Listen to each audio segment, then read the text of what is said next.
पहला राजा अध्याय 7। सुलेमान के अन्य निर्माण। सुलेमान ने अपना महल भी बनाया और उसके निर्माण कार्य में 13 वर्ष लगे।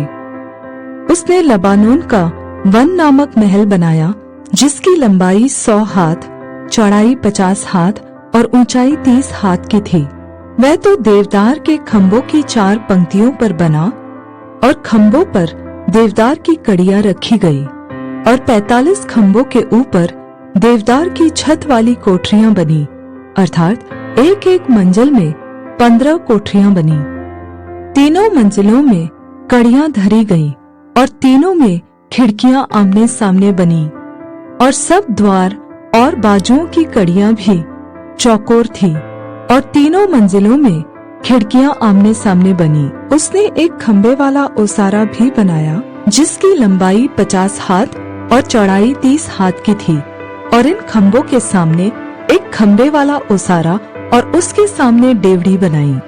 फिर उसने न्याय के सिंहासन के लिए भी एक ओसारा बनाया, जो न्याय का ओसारा कहलाया, और उसमें एक फर्श से दूसरे फर्श तक देवदार की तख्ताबंदी थी।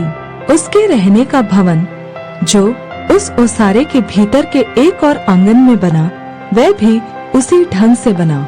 फिर उसी ओसारे के समान सुलेमान ने फिरौन की बेटी के लिए, जिसको उसने ब्याह लिया था, एक और भवन बनाया।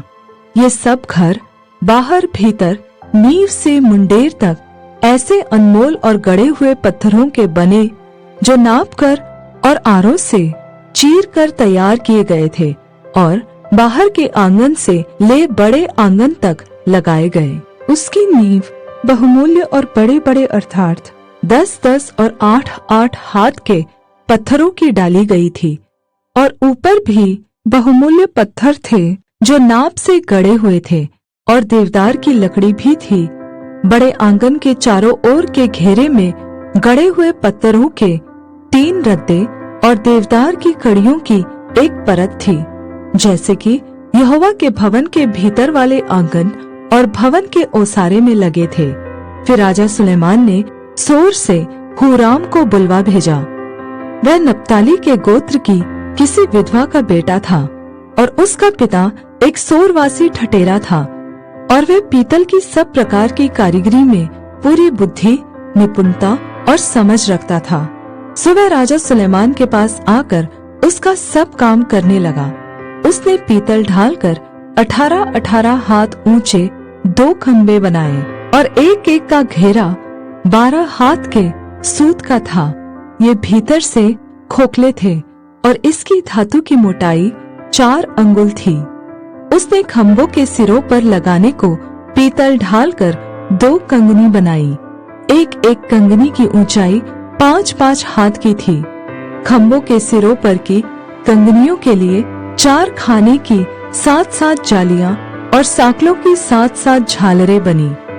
उसने खम्भों को भी इस प्रकार बनाया कि खम्भों के सिरों पर की एक एक कंगनी को ढांपने के लिए चारों ओर जालियों की एक एक पांति पर अनारों की 2 पंक्तियां हों। जो कंगनियां ओसारों में खम्भों के सिरों पर बनी, उनमें 4-4 हाथ ऊंचे सोसन के फूल बने हुए थे, और एक एक खम्भे के सिरे पर उस गोलाई के पास जो जाली से लगी थी एक और कंगनी बनी, और एक एक कंगनी पर जो अनार चारों ओर पंक्ति पंक्ति करके बने थे, वह 200 थे। उन खम्भों को उसने मंदिर के ओसारे के पास खड़ा किया, और दाहिनी ओर के खम्भे को खड़ा करके उसका नाम याकीन रखा। फिर बाई ओर के खम्भे को खड़ा करके उसका नाम बोअज रखा, और खम्भों के सिरों पर सोसन के फूल का काम बना था। खम्भों का काम इसी रीति पूरा हुआ। फिर उसने एक ढाला हुआ एक बड़ा हौज बनाया, जो एक छोर से दूसरी छोर तक 10 हाथ चौड़ा था। उसका आकार गोल था, और उसकी ऊंचाई 5 हाथ की थी, और उसके चारों ओर का घेरा 30 हाथ के सूत के बराबर था, और उसके चारों ओर के किनारे के नीचे एक एक हाथ में 10-10 कलियां बनी, जो हौज को घेरे थी।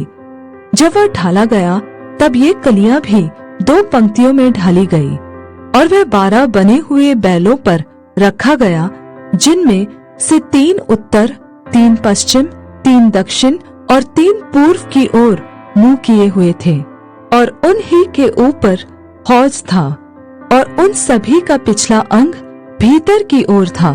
उसकी मोटाई मुट्ठी भर की थी, और उसका किनारा कटोरे के किनारे के समान सोसन के फूलों के जैसा बना था, और उसमें 2000 बत पानी समाता था।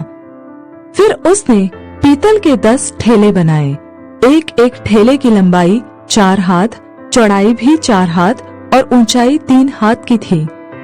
उन पायों की बनावट इस प्रकार थी, उनकी पटरियां थी, और पटरियों के बीचों बीच जोड़ भी थे, और जोड़ों के बीचों बीच की पटरियों पर सिंह, बैल और करूब बने थे।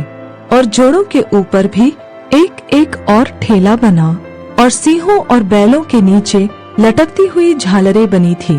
एक एक ठेले के लिए पीतल के 4 पहिए और पीतल की धुरियां बनी, और एक एक के चारों कोनों से लगे हुए आधार भी ढाल कर बनाए गए, जो हौदी के नीचे तक पहुँचते थे, और एक एक आधार के पास झालरें बनी हुई थी।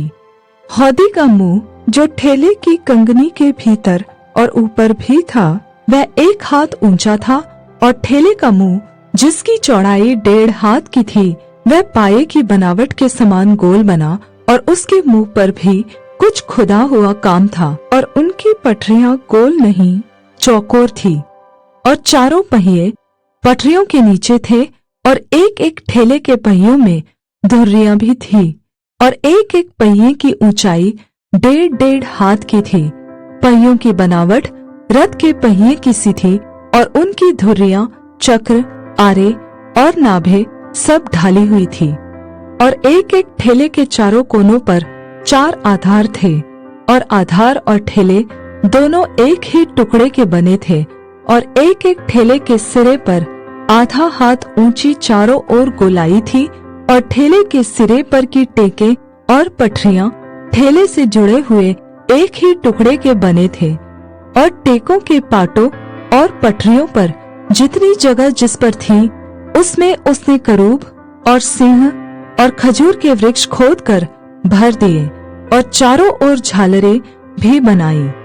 इसी प्रकार से उसने 10 ठेलों को बनाया। सभी का एक ही साँचा और एक ही नाप और एक ही आकार था। उसने पीतल की 10 हौदी बनाई। एक एक हौदी में 40-40 बत पानी समाता था, और एक एक 4-4 हाथ चौड़ी थी, और 10 ठेलों में से एक एक पर एक एक हौदी थी। उसने 5 हौदी भवन के दक्षिण की ओर और 5 उसकी उत्तर की ओर रख दी, और हौज को भवन की दाहिनी ओर अर्थात दक्षिण पूर्व की ओर रख दिया। हुराम ने हौदियों, फावड़ियों और कटोरों को भी बनाया।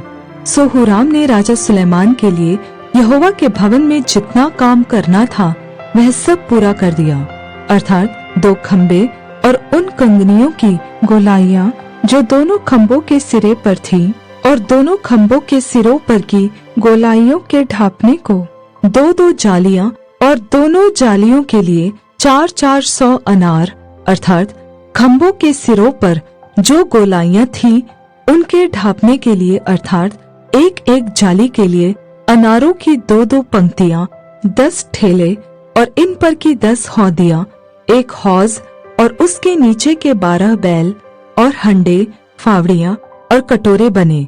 ये सब पात्र जिन्हें हुराम ने यहोवा के भवन के निमित्त राजा सुलेमान के लिए बनाया, वह झलकाए हुए पीतल के बने। राजा ने उनको यरदन की तराई में अर्थात सुक्कोत और सारतान के मध्य की चिकनी मिट्टी वाली भूमि में ढाला, और सुलेमान ने बहुत अधिक होने के कारण सब पात्रों को बिना तौले छोड़ दिया। अतः पीतल के तौल का वजन मालूम न हो सका।